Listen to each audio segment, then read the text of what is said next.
Hi guys, this is Ashima and welcome back to my channel Mission Science, and in today's video I'm going to discuss effects and laws of refraction of light. So let's start with the effects of refraction of light. देखो first effect क्या है, the stick partly immersed in water appears to be bent at the water surface. मतलब क्या है, आपने ये खुद भी ऑब्जर्व किया होगा. आपने क्या लिया है, एक वाटर लिया है, वाटर के अंदर आप स्टिक को डालते हो तो आपको क्या लगता है कि जो स्टिक है वो एक्चुअली में ऊपर आपको बेंट फॉर्म में दिखाई देती है, कि वो हमारे पास पूरा नीचे वाटर के बॉटम को टच नहीं कर रही है, it is little bit above the bottom surface. ठीक है, अब इसका मेन कॉज क्या है, हमारे पास है रिफ्रैक्शन ऑफ लाइट. देखो डायग्रामेटिकली समझते हैं कि ये कैसे होगा. ये हमने क्या ले लिया है, वाटर सरफेस लिया है. This is my water surface. इसके अंदर हमने क्या करना है, स्टिक को इमर्स कर देना है. इसके ऊपर हमारे पास क्या है, एयर है. अब आपको पता है out of air and water, air is a rarer medium and जो वाटर है वो आपके पास क्या है, डेंसर मीडियम है. अब हमने क्या किया है, एक स्टिक को इमर्स कर दिया है. समझ लो ये हमारे पास एक स्टिक है represented by A and O. Right, ये हमने एक स्टिक ले ली है. अब यहां से मैं क्या कर रही हूं, लाइट को इंसिडेंट करवा रही हूं, ऐसे दो रेज को. दो रेज का यूज मैं क्यों कर रही हूं, बिकॉज हमें इमेज फॉर्मेशन करनी है, और इमेज फॉर्मेशन के लिए नेसेसरी रिक्वायरमेंट क्या होती है, there should be two rays which are meeting at one point. That common point will be the image formed. ठीक है, इसलिए मैंने क्या लिया है, टू रेज ली हैं. अब क्या करना है, जब हम दो रेज ड्रॉ कर लेते हैं, after that we have to draw the normals. तो ये बी एंड सी पॉइंट पे मैंने N N dash and M M dash दो नॉर्मल्स को ड्रॉ कर लिया.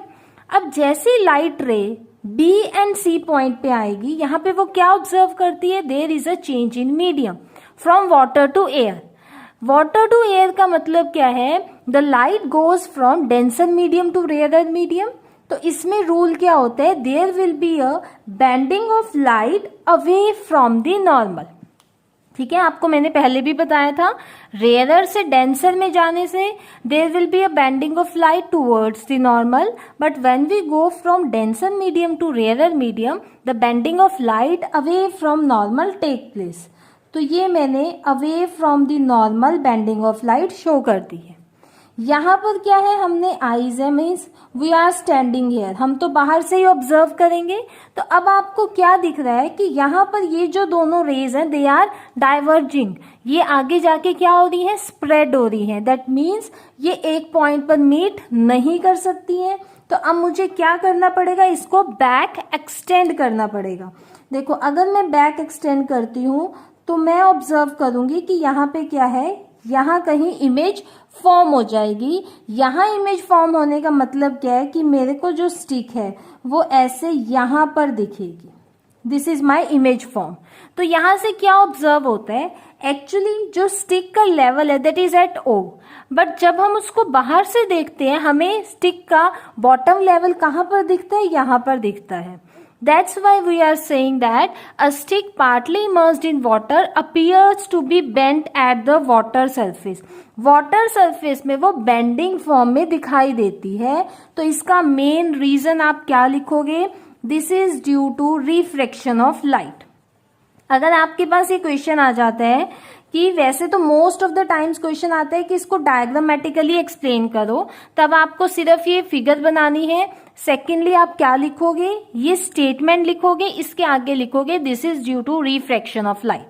This is sufficient. बट अगर वो आपको ये पूछ रहे हैं थ्योरेटिकली एक्सप्लेन करो, तो जो चीज आपने ड्रॉ की है ना, स्टेप बाय स्टेप पॉइंट्स में उसी को एक्सप्लेन कर देना. कि let we partly immerse the stick in a water, then at point O there will be two rays which are incident on the water surface, that is OB and OC. Now at B and C there is change in medium from denser to rarer medium, that means bending of light away from the normal will take place. Now when we extend these rays in backward direction, they get meet at one point where the image will formed. And this formation of image shows that the stick partially immersed in water appears to be bent at the water surface. जो आपने बनाया है उसी को आपने theoretically लिख देना है। ठीक है, क्लियर होगी ये चीज। ऐसे ही आपके पास सेम वे में हमारे पास सेकेंड एप्लीकेशन इसकी क्या आती है, the object placed under water appears to be raised, कि हमने क्या किया, कोई भी एक ऑब्जेक्ट लिया है, जैसे मैंने एक ये समझ लो वाटर का कंटेनर लिया है, इसके अंदर हमारे पास क्या है, वाटर है। ऑब्जेक्ट मैं कोई भी ले लेती हूँ, लेटर सपोज मैंने कॉइन लिया है, यहां पर मैंने ये कॉइन रखा है, ठीक है, तो सेम होगा, ये क्या करेगा, लाइट्स को इंसिडेंट करवाएगा, A and B, light incident करवा दी, ये हमारे पास वाटर है और इसके बाहर क्या है, एयर है, मीन्स डेंसर टू हम रेयर जा रहे हैं। अब यहाँ पर सेम जैसे ऊपर किया था, दो नॉर्मल्स ड्रॉ कर दो, N dash and M dash, ठीक है। Again bending of light will take place away from the normal, और यहाँ पर हमारी आईज है, तो हमने क्या किया कि ये स्प्रेड हो रही है, इसको पीछे आप एक्सटेंड करोगे और आपको दिखाई देगी, there will be image formed here. ध्यान रखना इसमें क्या मिस्टेक करते हैं बच्चे, जहां आपका ऑब्जेक्ट है जस्ट उसके अबव ही इमेज बननी चाहिए, ऐसा नहीं होना चाहिए कि आपकी इमेज ऑब्जेक्ट से लेफ्ट या राइट में बन रही है, ठीक है, क्योंकि जो आपका ऑब्जेक्ट का लेवल होता है ना, उसके जस्ट अबव हमें इमेज दिखाई देती है, इसीलिए हम बोलते हैं कि जो हमारे पास ऑब्जेक्ट है वो हमें रेज्ड दिखाई दे रहा है। तो इसमें भी सेम कॉन्सेप्ट लगाया है, कुछ नई चीज यूज नहीं करी, जो स्टेप्स आपने फर्स्ट में किए थे, लिखे थे, वही सेम स्टेप्स आप यहाँ पर भी लिख दोगे, ठीक है, बिल्कुल बहुत इजी है।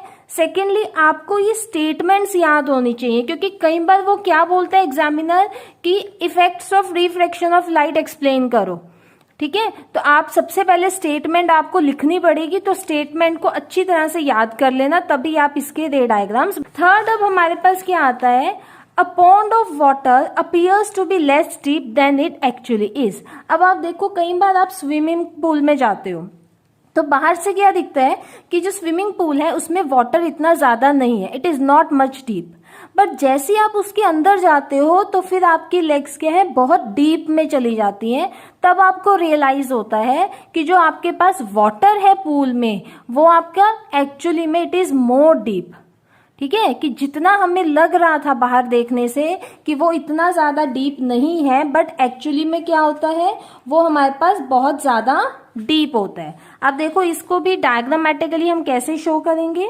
सेम हमने ये वाटर ले लिया, ठीक है, ये आपके पास पूल है, ऐसे हम यहाँ पर इसका जो बॉटम सरफेस है, यहाँ पे ऑब्जेक्ट कहाँ पर होगा, बॉटम होगा, तो यहाँ पे ऐसे मैंने लाइट रेज इंसिडेंट करवा दी, ओ ए एंड बी।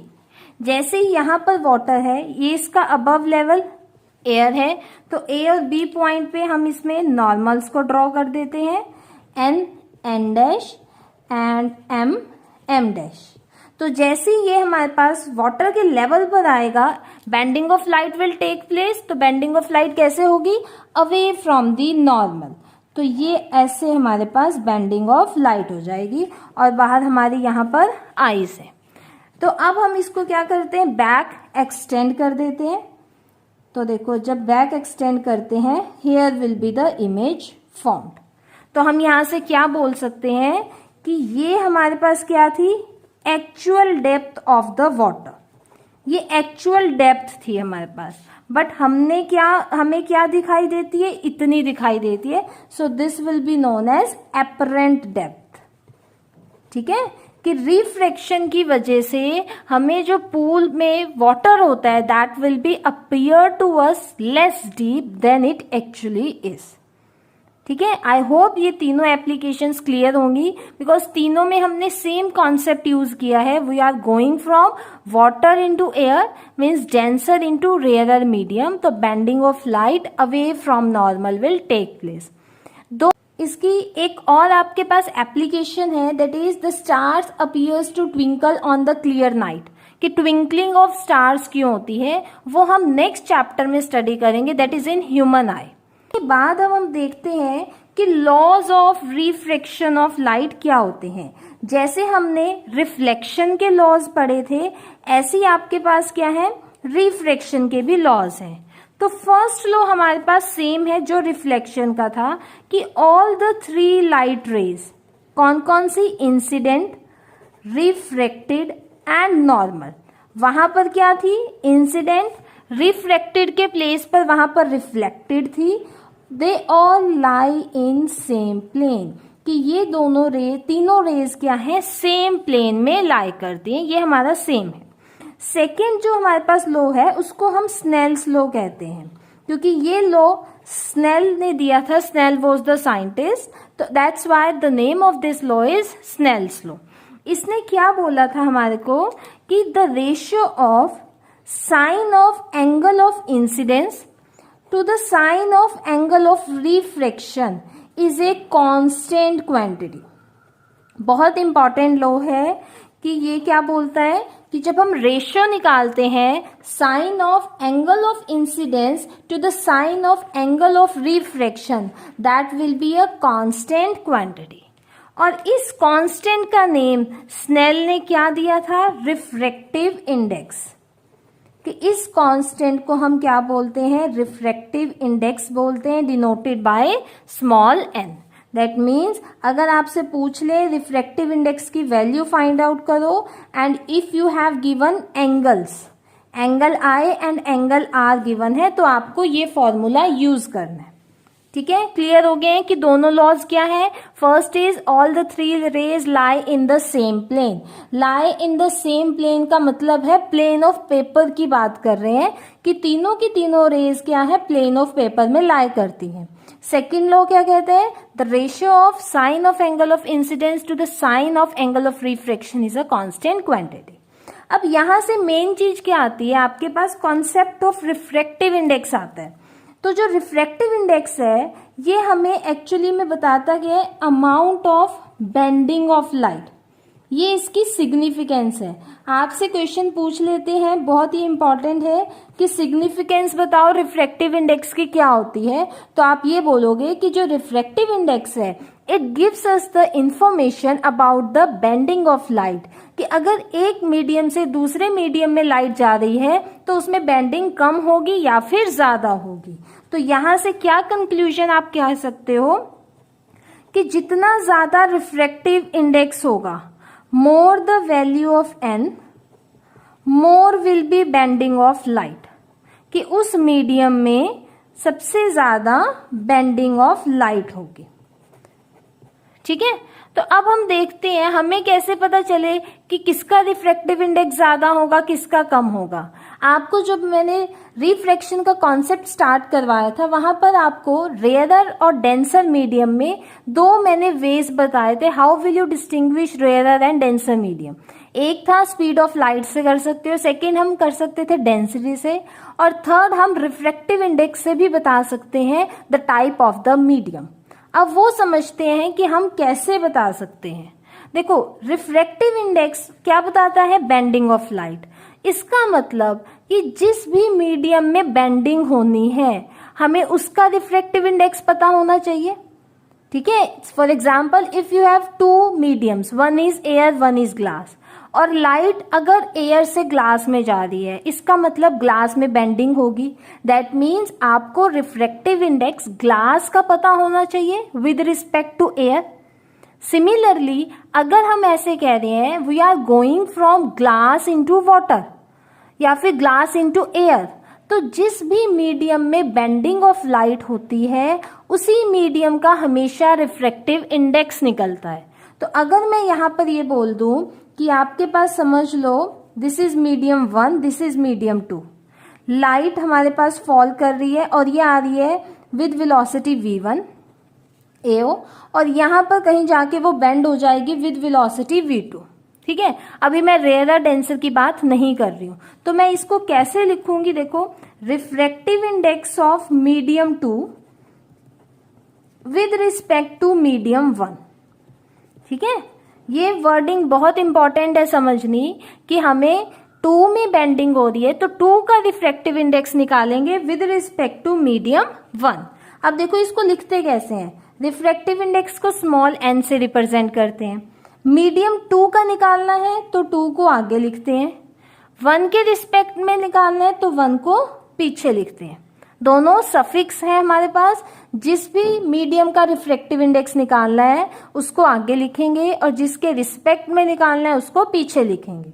अब ये क्या होता है, ratio of speed of light in the particular mediums. अब यहाँ पर देखो, पहले 1 आ रहे हैं तो आप लिखोगे v1, बाद में 2 आ रहे हैं देन डिवाइडेड बाय v2। ठीक है, ये आपके पास जनरल फॉर्मूला है जो हर जगह यूज होगा। This is very important formula. क्या कह रहे हैं, दोबारा से सुन लो। रिफ्रैक्टिव इंडेक्स ऑफ मीडियम 2 निकाल रहे हैं विद रिस्पेक्ट टू मीडियम 1, तो लिखेंगे कैसे, n जिसका निकाल रहे हैं उसको आगे लिखते हैं, जिसके रिस्पेक्ट में निकाल रहे हैं उसको पीछे लिखते हैं। अब इनमें से 1 और 2 में से यहाँ पर 1 पहले आ रहे तो ऊपर v1 लिख दो, 2 बाद में आ रहे तो नीचे v2 लिख दो। अगर इससे ऑपोजिट निकालना है, जैसे अब मैं ये कह दूं कि आपको निकालना है refractive index of medium 1 with respect to medium 2, तो अब यहां पर हम इसको कैसे लिख लेंगे, n 1 का निकालना है विद रिस्पेक्ट टू 2। ठीक है, तो अब यहां पर पहले 2 आया है मतलब v2 बाय v1। तो ये दोनों एक दूसरे के क्या है, इनवर्सली है ना, तो हम यहां से एक रिजल्ट निकाल सकते हैं कि n12 is 1 upon n21। This is the another important result from numerical point of view, कि अगर आपको ये गिवन है, फॉर एग्जाम्पल आपको गिवन है refractive index of glass with respect to air is 3/4, और आपसे उन्होंने क्या पूछे, find out the refractive index of air with respect to glass, उसका ऑपोजिट पूछा है, तो आंसर क्या हो जाएगा, 4/3 हो जाएगा। दोनों एक दूसरे के क्या होते हैं, इनवर्सली प्रोपोर्शनल होते हैं। ठीक है, क्लियर हो गया है। ये इसका जनरल फॉर्मूला है जो आपने हर जगह यूज करना है कि रिफ्रैक्टिव इंडेक्स का मतलब क्या होता है, ये बेंडिंग ऑफ लाइट बताता है। इसके बाद देखो हमारे पास क्या आता है कि ये जो हम बात कर रहे हैं रिफ्रैक्टिव इंडेक्स की, रिफ्रैक्टिव इंडेक्स भी आपके पास 2 टाइप्स के होते हैं। It is of 2 types. One is the absolute refractive index and second one is the relative refractive index. देखो एब्सोल्यूट का मतलब क्या है कि इसमें एक मीडियम तो एयर होगा, दिस इज फिक्स, और जो सेकेंड मीडियम है वो कुछ भी हो सकता है, इट इज एनीथिंग। कि when the light is going from one medium to another vacuum और air medium, कि लाइट एक मीडियम से दूसरे मीडियम पर जा रही है और वो जो दूसरा मीडियम है वो एयर, वैक्यूम, कुछ भी हो सकता है। In that case the refractive index is known as absolute refractive index. For example अगर मैं ये कहती हूँ light is going from air to glass, ठीक है, अब आपको पता है कि एयर में स्पीड ऑफ लाइट क्या होती है, 3 × 10⁸ मीटर पर सेकेंड, और इसको हम स्मॉल c से रिप्रेजेंट करते हैं। ग्लास में मैं रिप्रेजेंट कर लेती हूँ v से। तो हमें क्या निकालना है, रिफ्रैक्ट एयर से ग्लास में जा रहे हैं, मतलब रिफ्रैक्टिव इंडेक्स ग्लास का निकलेगा विद रिस्पेक्ट टू एयर। जी आगे लिख दिया, ए पीछे लिख दिया। अब कैसे लिखोगे, ए पहले आ रहा है तो velocity of air upon velocity of glass. तो यहां से देखो वेलोसिटी ऑफ एयर का मतलब क्या है, c, एंड इसको v से रिप्रेजेंट कर दिया। तो ये आपके पास एक अनदर फॉर्मूला आ गया है एब्सोल्यूट रिफ्रैक्टिव इंडेक्स का। बट आपको इतने सारे फॉर्मूलाज याद करने की नीड नहीं है, आप सिर्फ एक ये जनरल फॉर्मेट को याद रखो, इसी के अकॉर्डिंग आप चेंजेस करते रहोगे जो भी आपके क्वेश्चन में मीडियम्स गिवन होंगे। अब ये तो हो गया एब्सोल्यूट। रिलेटिव क्या है, इसका ऑपोजिट होगा। इसमें क्या होगा, नो मीडियम इज एयर, कि कोई भी मीडियम इसमें एयर नहीं हो सकता है, इसलिए इसको क्या बोलते हैं हम, रिलेटिव रिफ्रैक्टिव इंडेक्स बोलते हैं। ये एब्सोल्यूट था और ये रिलेटिव है। तो अगर मैं ये बात करना चाहूं कि आपके पास 2 मीडियम है, one is rarer medium and another is denser medium, कि हमें कैसे पता चलेगा कि रेयरर का रिफ्रैक्टिव इंडेक्स ज्यादा होता है या डेंसर का। अब आपने पढ़ा है कि अगर मैं रेयरर की बात करती हूँ, इसमें v की वैल्यू क्या होती है, ज्यादा होती है, मोर, और डेंसर में v की वैल्यू क्या होती है, कम होती है। यहाँ पे इस फॉर्मूला से n क्या है, इनवर्सली प्रोपोर्शनल टू v, मतलब अगर v की वैल्यू ज्यादा होगी तो रिफ्रैक्टिव इंडेक्स क्या हो जाएगा, कम हो जाएगा। दैट मीन्स जो रेयरर मीडियम है इसका रिफ्रैक्टिव इंडेक्स क्या होता है, लेस होता है, लो होता है।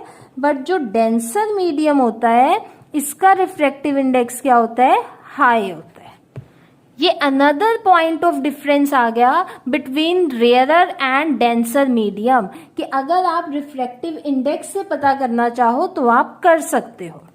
ठीक, अब जो मैंने आपको अभी ये एक स्टेटमेंट बोली थी कि more the value of n more will be bending of light. अब ये देखो कैसे हम जस्टिफाई कर सकते हैं, लेके चलते हैं। देखो हम कि अगर हमें फाइंड आउट करना है कि बेंडिंग किस में ज्यादा होगी, हमने लिया कि we are going from air into glass, और हमें इतना पता है refractive index of glass is greater than refractive index of air. ठीक है, ग्रेटर होता है, इसीलिए क्या होगा कि जब हम एयर से ग्लास में जाएंगे there will be more bending of light. But अगर मैं इसमें ये देखना चाहूं कि वाटर एंड ग्लास में कंपैरिजन करना चाहूं तो उसमें भी आप इजीली कर सकते हो। वाटर एंड ग्लास में पहले फाइंड आउट कर लो which one is rarer which one is denser. तो जो भी रेयरर होगा उसका रिफ्रैक्टिव इंडेक्स कम होगा, जो डेंसर होगा उसका रिफ्रैक्टिव इंडेक्स ज्यादा होगा। ठीक है, तो यहां से आप क्या कंक्लूजन निकालोगे कि जो रिफ्रैक्टिव इंडेक्स है उससे आपको क्या पता चलता है, अमाउंट ऑफ बेंडिंग पता चलती है। ठीक है, सेकेंडली इंपॉर्टेंट चीज क्या है, अगर आपको, जैसे आपको मैं एक एग्जांपल देती हूं, न्यूमेरिकल आपसे आपके पास है, जैसे refractive index of glass is 1.50, what is speed of light in glass। Glass में स्पीड ऑफ लाइट उन्होंने पूछी है। अब देखो ये कैसे क्वेश्चन होगा, रिफ्रैक्टिव इंडेक्स ऑफ ग्लास कभी भी गिवन हो, मतलब देखो अगर हमें रिफ्रैक्टिव इंडेक्स का फॉर्मूला लगाना है, यू नीड 2 मीडियम्स। अगर आपके क्वेश्चन में एक ही मीडियम मेंशन है, इसका मतलब दूसरा मीडियम एयर ही होगा। ये ऑब्वियस है कि दूसरा एयर होगा और एक आपको क्वेश्चन में गिवन होगा। तो इसका मतलब यहाँ पे जो ये रिफ्रैक्टिव इंडेक्स ग्लास का गिवन है, ये किसके रिस्पेक्ट में दिया हुआ है, एयर के रिस्पेक्ट में। तो ये मैं लिख लेती हूँ 1.50। अब देखो इसका फॉर्मूला क्या होगा, velocity of air upon velocity of glass. Velocity of air c से डिनोट करते हैं और c की वैल्यू 3 × 10⁸ होती है। रिफ्रैक्टिव इंडेक्स 1.50 गिवन है, क्रॉस मल्टीप्लाई करो, vg क्या आ जाएगा 3 × 10⁸ अपॉन 1.50 मीटर पर सेकेंड। यहाँ पर सॉल्व करोगे आपके पास आंसर आ जाएगा 2 × 10⁸ मीटर पर सेकेंड। ठीक है, तो इसमें मेन इंपॉर्टेंट यही चीज थी कि अगर आपको एक मीडियम गिवन है दैट मीन्स दूसरा मीडियम आपके पास बट ऑब्वियस एयर ही होगा। सेकेंडली जो रिफ्रैक्टिव इंडेक्स है it is a dimensionless quantity, it has no units because it is a ratio of velocities. Velocities की रेशियो है तो ऊपर भी मीटर पर सेकेंड नीचे भी मीटर पर second, both will cancel out each others effect, that's why it is a dimensionless quantity. ठीक है, क्लियर हो गया ये चीज। नेक्स्ट आपसे एक बहुत इंपॉर्टेंट क्वेश्चन वो पूछते हैं, देखो क्या क्वेश्चन है आपके पास, वो आपसे ये पूछते हैं कि आपको refractive index of diamond given है, refractive index of diamond is 2.42, what is the meaning of this statement. बहुत इंपॉर्टेंट क्वेश्चन है, हमेशा एग्जाम में ये क्वेश्चन पूछा जाता है, what is the meaning of this statement. तो देखो इस स्टेटमेंट का मीनिंग क्या है कि अगर मैं इसकी वैल्यू लिखूं तो ऐसे होगा N D with respect to air is 2.42, ये किसके इक्वल होगा, c upon velocity of diamond. That means यहां से क्या पता चल रहा है कि जो स्पीड ऑफ लाइट है in diamond it is equals to 1/2.42 times the speed of light in air. ऐसा ही है ना, c क्या है, speed of light in air. तो ये रिफ्रैक्टिव इंडेक्स से हमें क्या इंफॉर्मेशन मिलती है, that speed of light in diamond is 1/2.42 times the speed of light in air. ठीक है, क्लियर हो गया है। तो इससे रिलेटेड इसी फॉर्मेट में क्वेश्चंस पूछते हैं कि रिफ्रैक्टिव इंडेक्स को फाइंड आउट करके बताओ हम कैसे फाइंड आउट कर सकते हैं। This is all about the concept of refractive index and laws of refraction. Next video में हम डिस्कस करेंगे refraction of light by spherical lenses. जैसे हमने मिरर्स को स्टडी किया था, सेम फॉर्मेट को हम यूज करेंगे और लेंसेज को स्टडी करेंगे। Thank you so much guys for watching my video. If you like my video, please subscribe my channel and press the bell icon so that you will get the notification of my new video, and also do like, share and comment on my video.